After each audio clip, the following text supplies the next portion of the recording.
और गोस्वामी जी कहते हैं कि इस चित्रकूट में भगवान कैसे रहते हैं। राम लखन सीता सहित सोहत परन निकेत, जिमि बासव बस अमरपुर, सची जयंत समेत। पूज्यपाद गोस्वामी श्री तुलसीदास जी कहते हैं कि श्री रघुनाथ जी उस चित्रकूट के पर्णकुटी में मां जानकी और भैया लक्ष्मण के साथ कैसे रहते हैं। जैसे अमरावती देवलोक में देवराज इंद्र मां सची और अपने पुत्र जयंत के साथ जिस ऐश्वर्य से, जिस आनंद से रहते हैं, भगवान चित्रकूट में उतने आनंद से हैं। और आपसे निवेदन करूं, जीवन में आनंद न होना ये अभाव का विषय नहीं है, ये स्वभाव का विषय है। जिसका रोने का यदि स्वभाव बन गया वो ऐश्वर्य में भी रोता दिखाई पड़ेगा, और जिसका आनंद में रहने का स्वभाव बन गया वो अभाव में भी आनंद पूर्वक जीता रहता है। ये स्वभाव जन्य है। इसलिए रोने का स्वभाव समाप्त करिए। आप कहोगे महाराज अभाव में आनंद कैसे रहेगा? रहेगा, यही तो बात है। देखिए, सब कुछ होने के बाद आनंद है तो कौन आनंद है? आनंद तो तब है माई बाप जब जीवन में कुछ ना हो, उसके बाद भी परमानंद बना रहे जीवन में। ये वास्तविक आनंद है। ये आनंद कब आएगा? जब हम ये देखने का प्रयास करेंगे जीवन में कि भगवान ने हमको क्षमता से अधिक प्रदान कर दिया है, आनंद आएगा। आनंद में रहना है तो दर्शन करिए। भगवान ने आपको मिथिला जैसी धरती पर जन्म दिया है, कितना सौभाग्य का विषय है। इस सौभाग्य का दर्शन करिएगा, जीवन में आनंद आएगा। कल्पना करिए यदि भारत के बाहर जन्म मिला होता तो, ईरान में जन्म मिल गया होता तो, इराक में, उधर लिबिया सीरिया में जन्म मिल गया होता तो, जहां सुबह जगा तो रात को बचेगा कि नहीं बचेगा इसका भी कोई अता पता नहीं है, तो क्या होता? जिस धरती पर हमारी किशोरी जी ने जन्म लिया, उस धरती पर आपको जन्म प्राप्त हुआ है। ये कितना बड़ा सौभाग्य है। आनंद मनाइए।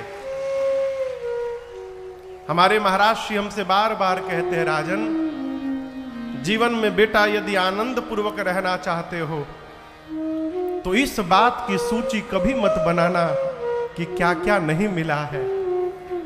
आनंद पूर्वक रहना चाहते हो तो जीवन में केवल इसकी सूची बनाना कि भगवान ने तुमको क्या क्या प्रदान कर दिया है। हमेशा आनंद बना रहेगा। प्रभु वन में भी एकदम आनंद पूर्वक है। पूज्यपाद गोस्वामी तुलसीदास जी कथा को लेकर के अब श्रीधाम अयोध्या की ओर बढ़े हैं। श्री सुमंत जी अवध पहुंचे, जाकर मां कौशल्या के कक्ष में चक्रवर्ती जी को देखते हैं। गोस्वामी जी कहते हैं चक्रवर्ती जी ऐसे दिखाई पड़ते हैं जैसे मानो किसी ने चंद्रमा से उसके अमृत को निचोड़ करके और आकाश से उतार कर धरा पर रख दिया। केश बिखरे हैं, वस्त्र मलिन हो चुके हैं, धरा पर मूर्छित अवस्था में पड़े हैं।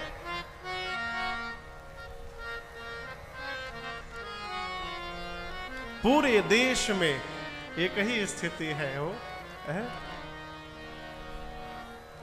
सुमंत जी पहुंचे, जा करके श्री चरणों में दंडवत करके कहते, हे जय जीव, आपका सुमंत आपको प्रणाम करता है। देखि सचिव जय जीव कही, कीन्हेऊ दंड प्रणाम। सुनत उठेऊ व्याकुल नृपते कहो सुमंत्र कहाँ। जैसे सुमंत जी ने कहा, हे जय जीव, कान में ये शब्द गूंजते मानो चक्रवर्ती जी के मृतक शरीर में प्राण वापस आ गया हो, मूर्छा से तुरंत उठ बैठे और बोले, सुमंत राम कहाँ है? राम को लेकर आए हो ना? सुमंत जी मौन है, कुछ नहीं बोले। महाराज बोले, राम कुशल कहो सखा सने,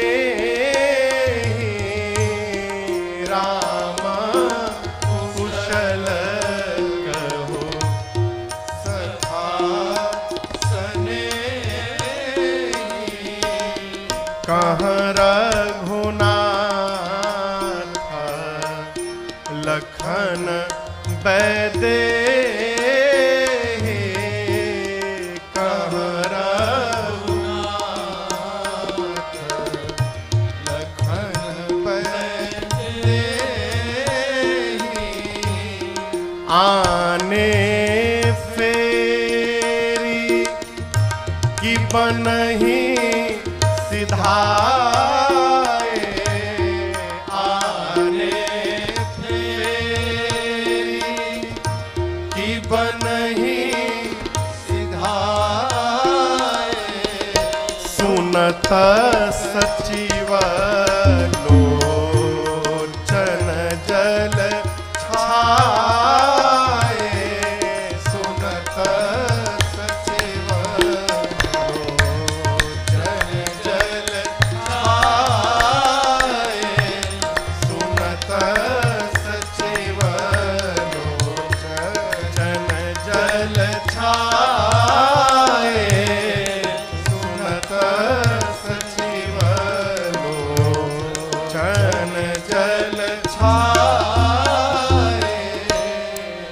चक्रवर्ती जी ने कहा, सुमंत मेरे राम कुशल है ना? मैंने कहा था लेकर के आने के लिए, दिखाई नहीं दे रहे हैं। लौटा करके लाए हो कि वन में ही छोड़ के चले आए हो? सुमंत जी कुछ बोले नहीं। जब सुमंत जी कुछ नहीं बोले तो महाराज बोले, सुमंत मौन तोड़ो, आप बोलने में विलंब कर रहे हैं, कहीं मेरा प्राण निकल नहीं जाए। यदि आप मुझे जीवित देखना चाहते हो तो जहां राम है वहां मुझे पहुंचाइए।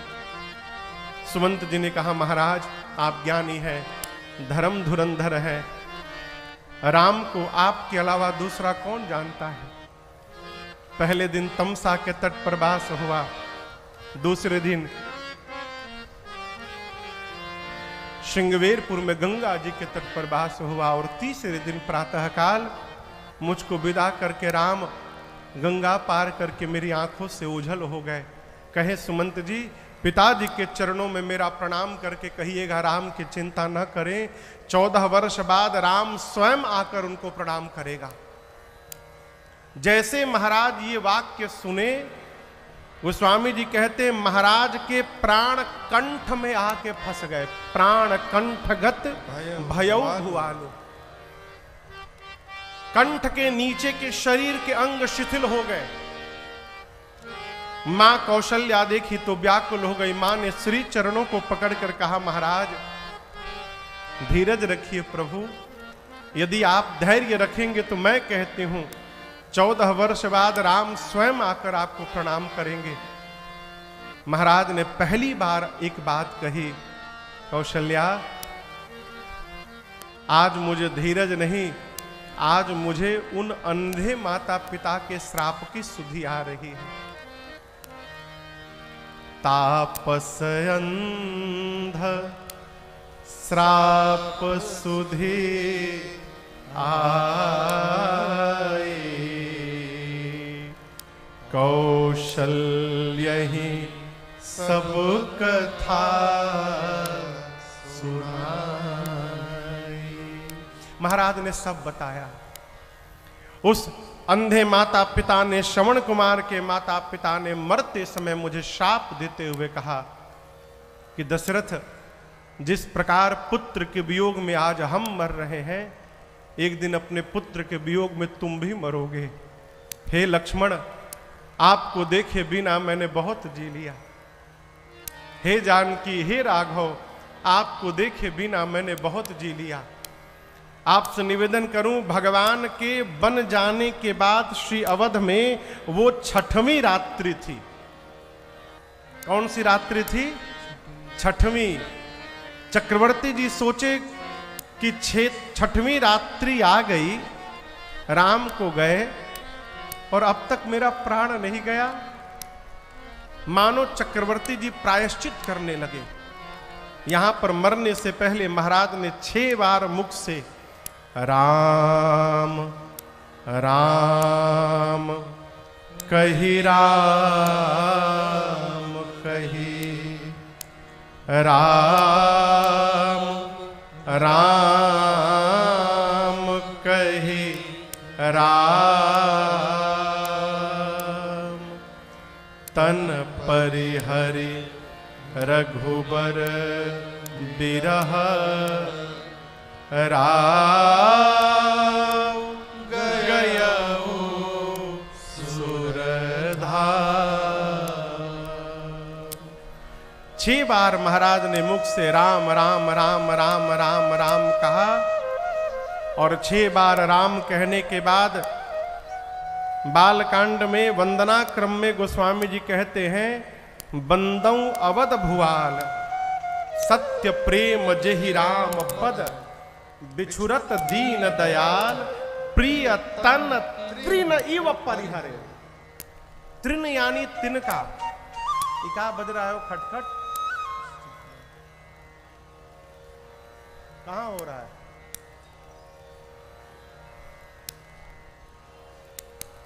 यदि आपके कपड़े पर तिनका गिर जाए, मैं आप लोगों से पूछ रहा हूं, तिनका समझ रहे हैं ना? तृण। यदि यहां कुर्ते पर कोई तृण गिर जाए तो आप क्षण मात्र भी विचार करेंगे कि इसको हटाएं कि न हटाएं? कहिए, विचार करेंगे? तिनका दिखाई पड़ते तुरंत आप हाथ से हटाएंगे। जैसे मनुष्य तिनके का त्याग करता है, उसी प्रकार रघुनाथ जी के विरह में श्री चक्रवर्ती जी ने अपने प्राण का त्याग कर दिया हो। 6 बार राम राम राम राम राम राम कहकर। और गोस्वामी तुलसीदास जी कहते हैं यहां पर, जियन मरन फल दशरथ पावा, जियन मरन फल दशरथ पावा,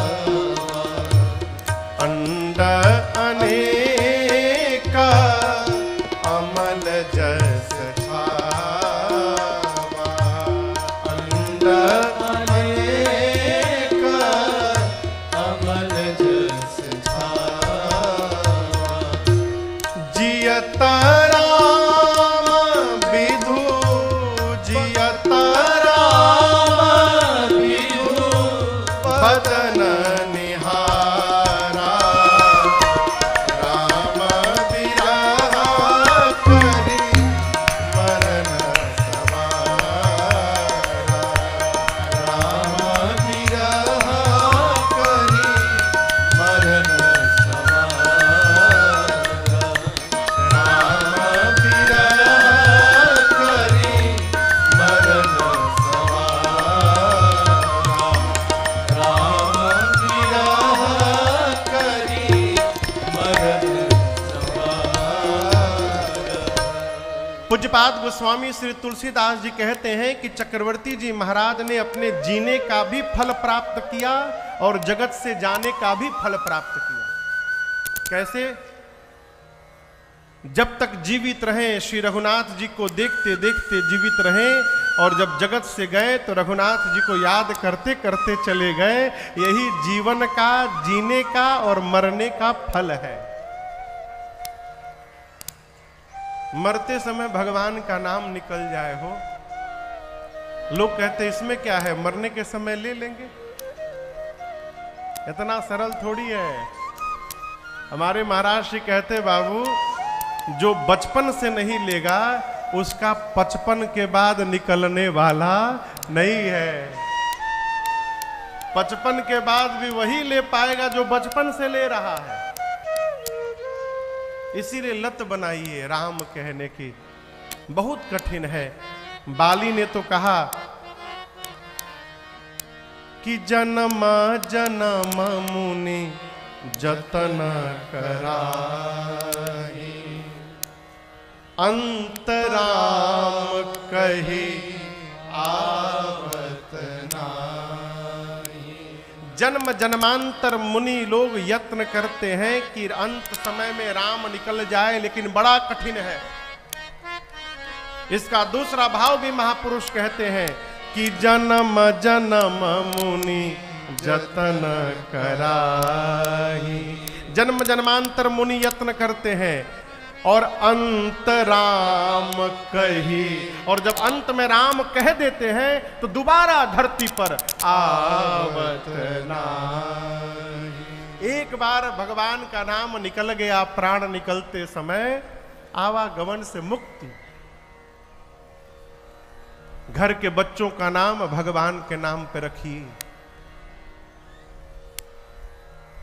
डबलू बबलू भाई केहू को ही तो क्षमा करेगा, किसी का नाम यदि होगा तो हम कान पकड़ रहे। पिंटू इनाम रखला से उद्धार नहीं होगा। भगवान का नाम रखिए। क्यों? मरते समय भगवान की याद न आवे, बच्चे की तो याद आवे करेगी हो। और कहीं बच्चे को बुलाने के भरोसे मुख से मरते समय भगवान का नाम निकल गया तो अजामिल की तरह हमारा भी उद्धार हो जाएगा। अजामिल ने भगवान को नहीं बुलाया, उसने अपने बेटे को बुलाया था। उसका नाम था नारायण। नारायण नाम था। कहां हो नारायण? हे नारायण। भगवान बोले अपने बेटे को नहीं, मुझे नारायण को बुला रहा है। भगवान के पार्षद आ गए अजामिल को ले जाने के लिए। भगवत नाम का उच्चारण करिए। किसी को फोन करिए, हेलो ना बोलिए। हेलो मतलब जिसने टेलीफोन का आविष्कार किया था ग्राहम बेल, उसकी प्रेमिका का नाम था हेलो मार्गरेट। सरकार, जिसने टेलीफोन बनाया उसकी प्रेमिका का नाम था हेलो मार्गरेट। उसने टेलीफोन बनाया, रिसीवर उठाया और उठाकर अपनी प्रेमिका को बुलाया, हेलो। अब वो तो बुला के चला गया, हम लोग आज तक उसकी प्रेमिका को बुला रहे हैं। अरे उतना यदि भगवान को बुलाए होते तो भगवान मिल गए होते। इसलिए हेलो न कहिए, भगवान का नाम रखिए। जय सिया राम, राम राम सीताराम। जिस भगवान के उपासक हैं उनका नाम लीजिए। आप नाम लेंगे आपका पुण्य बढ़ेगा, और आपके नाम लेने से सामने वाले के कान में नाम पहुंचेगा, उसका भी पुण्य बढ़ेगा। दोनों तरफ लाभ होगा। राम कहने से तर जाएगा, राम कहने से तर जाएगा, राम कहने से तर जाएगा, राम कहने से तर जाएगा, पार भव से उतर जाएगा, पार भव से उतर जाएगा, राम कहने से तर जाएगा, राम कहने से तर जाएगा।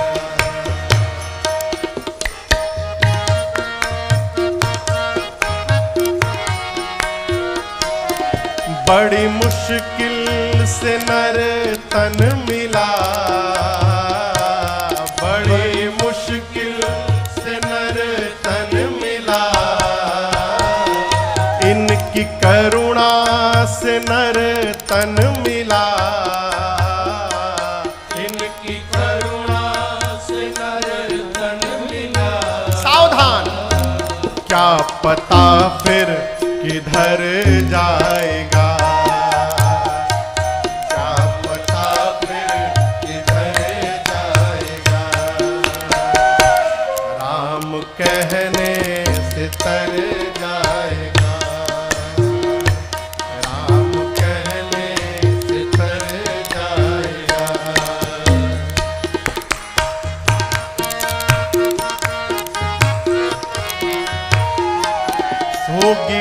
घर में चर्चा तेरे,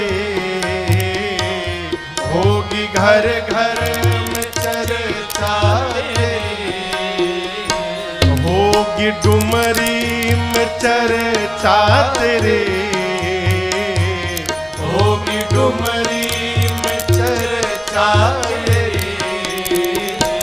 जिस गली से गुजर जाएगा, जिस गली से गुजर जाएगा, राम कहने से तर जाएगा, राम कहने से तर जाएगा।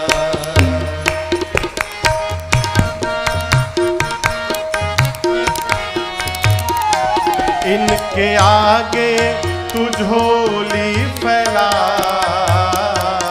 इनके आगे तू झोली फैला, प्रभु के आगे तू झोली फैला, प्रभु के आगे तू झोली फैला, दाता झोली को भर जाएगा,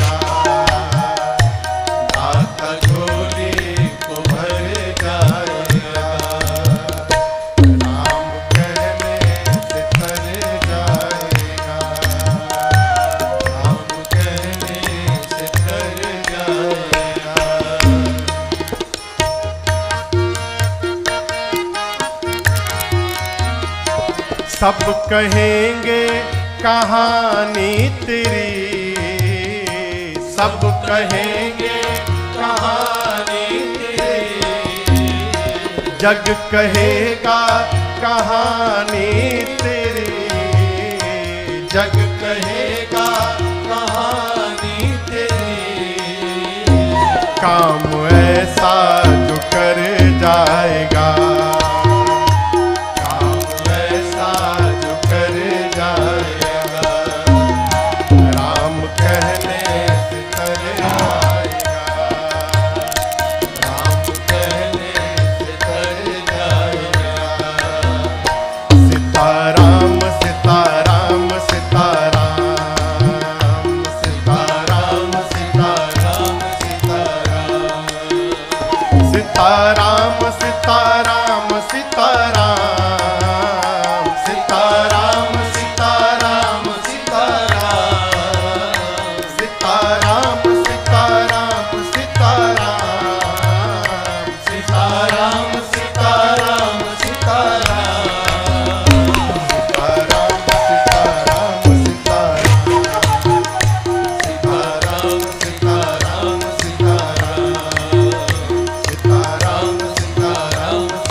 राम कहने से तर जाएगा, राम कहने से तर जाएगा, पार भव से उतर जाएगा। राम राम कह के 6 बार श्री चक्रवर्ती जी ने प्राण का त्याग किया। माताएं विलाप करने लगी। गुरुदेव भगवान वशिष्ठ जी ने आकर ज्ञान उपदेश किया है। पार्थिव शरीर को नाव में तेल भर करके सुरक्षित कराया और दूतों को भरत जी के पास उनके ननिहाल भेजकर चक्रवर्ती गुरुदेव ने इतना केवल कहा कि जाकर भरत जी से कहिएगा गुरु जी ने स्मरण किया है, बस यहां जो भी घटनाक्रम हुआ है ये भरत जी को बताइएगा मत। और माई बाप भरत जी आए, कैकेयी मैया के पास गए। माँ ने द्वार पर स्वागत किया, भीतर ले गई, कुशल क्षेम पूछा माँ ने। भरत जी कहते हैं माँ